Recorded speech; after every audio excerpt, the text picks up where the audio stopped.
जून 2018 एक खतरनाक और रहस्यमयी गुफा में फंसे 12 मासूम बच्चों और उनके कोच की कहानी ने पूरी दुनिया का दिल दहला दिया था। 18 दिनों तक मौत के साए में फंसे उन बच्चों को बचाने के लिए जो रेस्क्यू मिशन चला वह किसी हॉलीवुड थ्रिलर से कम नहीं था। आज हम आपको ले चलेंगे थाईलैंड की उस गुफा में जहां हर मोड़ पर खतरा, हर कदम पर मौत इंतजार कर रही थी। तो आइए इस सच्ची घटना के रहस्यों और रोमांच से पर्दा उठाएं। दिन था 23 जून 2018 का और आज थाईलैंड की चियांग राई प्रांत में रहने वाला पीरा पटनायक नाम का ये लड़का पूरा 17 साल का हो गया था। तो आज इसका जन्मदिन था। पीरा पटनायक एक फुटबॉल टीम वाइल्ड बोर्स का खिलाड़ी था। अब क्योंकि नाइट का जन्मदिन था तो उसने अपने सभी अन्य 12 खिलाड़ी दोस्तों और अपने कोच को बताया। इसके बाद सभी ने नाइट को विश किया और अब सभी मिलकर बातें करने लगे। बात करते हुए उनके कोच ने तय किया कि आज वह सब अभ्यास के बाद वे थाम लुआंग गुफा की तरफ पिकनिक मनाने चलेंगे। वो सभी लोग पहले भी उस गुफा में जा चुके थे और उसे एक्सप्लोर कर चुके थे। तभी 23 जून की दोपहर के बाद उन लड़के अपनी प्रैक्टिस के बाद थाम लुआंग गुफा के लिए पिकनिक मनाने के लिए अपनी अपनी साइकिल से निकले। यह एक आम दिन था और उन्हें यह नहीं पता था कि यह यात्रा उनके जीवन की सबसे खतरनाक यात्रा बनने वाली है। ये लोग अभी आधे रास्ते ही पहुंचे थे कि अचानक मौसम ने करवट ली और हल्की हल्की बारिश शुरू हो गई। अब उन्होंने अपनी साइकिल की स्पीड और बढ़ा दी। इसके थोड़ी देर बाद वह सब उस गुफा के सामने थे, लेकिन यहाँ तक आते आते मौसम और खराब हो चुका था। लेकिन बारिश अभी भी हल्की हल्की ही हो रही थी। आसमान में चारों तरफ काले काले बादल घिर चुके थे और अंधेरा बढ़ने लगा था। लेकिन मौसम और बारिश की परवाह न करते हुए इन सभी लोगों ने अपनी साइकिल वहीं गुफा के बाहर खड़ी कर दी और सभी जरूरी सामान टॉर्च वगैरह लेकर गुफा में बढ़ चले। गुफा के अंदर बढ़ते बढ़ते इन लोगों को अब लगभग 1 घंटे से ज्यादा वक्त बीत चुका था। गुफा के अंदर मस्ती करते हुए ये सभी लोग गुफा को एक्सप्लोर कर रहे थे, लेकिन इस दौरान ये सभी लोग गुफा के बाहर के मौसम से अनजान बने हुए थे। इनको तो लग रहा था कि बाहर तो अभी भी हल्की बारिश ही हो रही होगी, लेकिन यही तो इनकी सबसे बड़ी गलत फहमी थी जो अब मुसीबत का इन पर टूटने वाली थी, क्योंकि बाहर जो हल्की हल्की बारिश हो रही थी अब भयानक तेज बारिश में बदल चुकी। हवाएं बहुत तेज चल रही थी जिसका अंदाजा इन लोगों में से किसी को नहीं था। ये गुफा जिस पहाड़ में थी उस पहाड़ में ऊपर एक पत्थर के नीचे से कुछ जगह थी जिसमें से थोड़ा थोड़ा पानी नीचे गुफा में इंटर करने की जगह से अंदर की तरफ आ रहा था, जहां ये लोग मौजूद थे और वही आकर भर रहा था। चूंकि बारिश बहुत तेज हो रही थी जिस कारण पहाड़ की तह बहुत चिकनी हो गई थी, लेकिन तभी हवा का बहुत तेज एक झोंका आया जिसकी वजह से गुफा के ऊपर रखा वह पत्थर अपनी जगह से लुढ़क गया और अब वह होल पूरा खुल चुका था जिसमें वह पत्थर फंसा हुआ था, जिसके कारण अब पहाड़ के ऊपर होने वाली बारिश का बहुत सारा पानी गुफा में भरने लगा। पानी को इतनी जल्दी बढ़ता देख ये लोग घबरा गए और अब इन सभी लोगों को अंदर की ओर भागना पड़ा। बाहर की तरफ से पानी आ रहा था तो बाहर तो ये लोग भाग नहीं सकते थे। गुफा पानी भरता ये लोग उतना ही अंदर बढ़ जाते। अब वे 4 किलोमीटर अंदर गुफा में फंस चुके थे। ये सब इतनी जल्दी हुआ कि इन लोगों को संभलने तक का वक्त नहीं मिला। अब ये लोग गुफा के अंदर किस पॉइंट पर थे वह अब इनको भी मालूम नहीं था। ये लोग थे तो एक साथ, पर गुफा के अंदर इतना अंधेरा था कि ये लोग एक दूसरे को देख भी नहीं पा रहे थे। धीरे धीरे पानी इन लोगों के कमर तक आ गया था। उधर शाम तक जब बच्चे घर नहीं लौटे तो उनके परिजनों को बहुत टेंशन होने लगी। तब उन लोगों ने अपने बच्चों को ढूंढना शुरू किया, लेकिन वह कहीं नहीं मिले। उनका फोन भी स्विच ऑफ आ रहा था।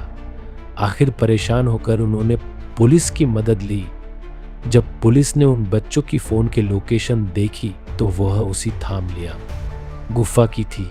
जैसे ये पता चला कि वे थाम लुआंग गुफा में गए थे, जैसे ही ये खबर फैली गुफा के बाहर लोगों की भीड़ जमा हो गई। स्थानीय पुलिस और बचाव दल को बुलाया गया। जैसे ही ये अभी लोग वहां पहुंचे तो वहां अभी बच्चों की साइकिल यहाँ वहां बिखरी पड़ी थी, जिसको देखकर ये अंदाजा हो गया कि हो ना हो बच्चे इसी गुफा में अंदर गए हैं। लेकिन समस्या यह थी कि गुफा के अंदर बढ़ते पानी और अंधेरे के कारण कोई भी अंदर जाने की हिम्मत नहीं कर पा रहा था। अब सवाल यह था, क्या बच्चे जिंदा होंगे? क्या गुफा के अंदर कोई रास्ता बचा होगा, या फिर मौत ने उन्हें अपनी गिरफ्त में ले लिया होगा? गुफा के अंदर बच्चे और उनके कोच हर पल मौत के करीब आते। अंधेरा, ठंड और पानी की तेज आवाज ने माहौल को और खौफनाक बना दिया था। उनके पास खाने का कोई सामान नहीं था, तो सिर्फ पीने को ऊपर से टपकता पानी। सिर्फ अपने हौसले के दम पर वे जीवित रहने की कोशिश कर रहे थे। कोच ने बच्चों को मेडिटेशन करना सिखाया ताकि वे घबराहट से बच सके। अब अगले दिन बरसात रुक चुकी थी। गुफा में पूरी तरह से पानी भरा हुआ था। इन सभी बच्चों के माता पिता गुफा के बाहर बैठकर रो रहे थे। थाई नेवी सील्स और ब्रिटिश गोताखोरों को बुलाया गया। गुफा के अंदर जाने के लिए पेशेवर उपकरण लाए गए, लेकिन गुफा की बनावट इतनी जटिल थी कि किसी को यह अंदाजा नहीं था कि ये गुफा अंदर से कैसी है, क्या वे अंदर तक पहुंच भी पाएंगे या नहीं। इक्विपमेंट इकट्ठे होने के बाद शुरू होता है उनका रेस्क्यू, लेकिन ये रेस्क्यू कोई काम नहीं आया। सभी बचाव कर्मी पूरे दिन डटे रहे पर कोई फायदा नहीं हुआ और वो लोग बच्चों को ढूंढने में असफल रहे। उन लोगों ने बहुत कोशिश की, कई दिन गुजर गए।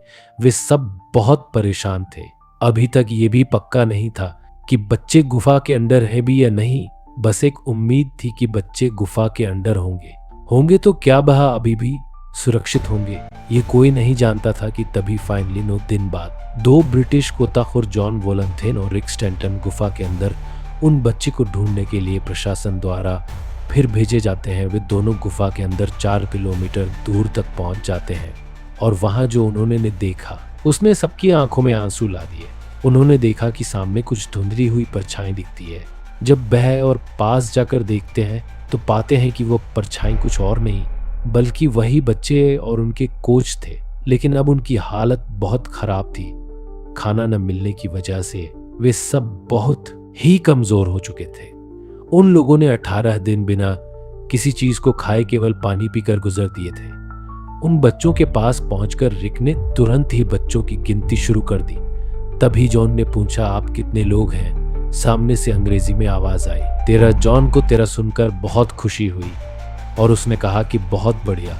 और इतना कहकर उसने अपनी टॉर्च उन बच्चों को दी और कहा कि हम अभी लौट रहे हैं कुछ खाने पीने की चीज़ों के साथ और जल्द ही आपको बाहर निकालने का प्रयास करते हैं। इतना कहकर वो दोनों वापस लौट आए और वापस बाहर आकर सबको ये खुशखबरी सुनाई। ये सुनकर सब लोग खुश हो गए।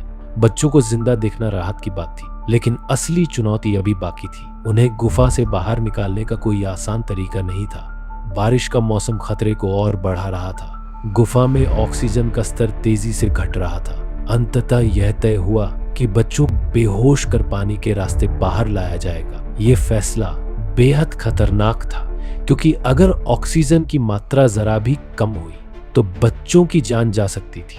रेस्क्यू का दिन आ चुका था। 8 घंटे तक गोताखोरों ने गुफा के हर खतरनाक मोड़ को पार करते हुए बच्चों को बाहर निकाला। यह ऐसा पल था जहां हर कदम पर जान का खतरा था। दुख की बात यह थी कि इस मिशन में एक नेवी सील गोताखोर ने अपनी जान गंवा दी, लेकिन उनकी कुर्बानी ने पूरे मिशन को सफल बनाया। 18 दिनों के संघर्ष, डर और आशा के बाद सभी 12 बच्चे और उनके कोच को सुरक्षित बाहर निकाल लिया गया। यह मिशन मानवता की जीत का प्रतीक बन गया। पूरी दुनिया ने राहत की सांस ली। थाम लुआंग रेस्क्यू मिशन ने हमें सिखाया कि जब इंसान अपनी सीमाओं से परे जाकर दूसरों की मदद के लिए खड़ा होता है तो असंभव भी संभव हो जाता है। ये कहानी सिर्फ एक रेस्क्यू मिशन की नहीं, बल्कि साहस, धैर्य और मानवता की जीत की कहानी है। अगर यह कहानी आपको पसंद आई तो हमारे चैनल क्राइम से क्राइम तक को सब्सक्राइब करें। अगली बार एक और रहस्यमयी और रोमांचक कहानी के साथ मिलते हैं, और इस पूरे मिशन में हमारे साथ बने रहने के लिए धन्यवाद।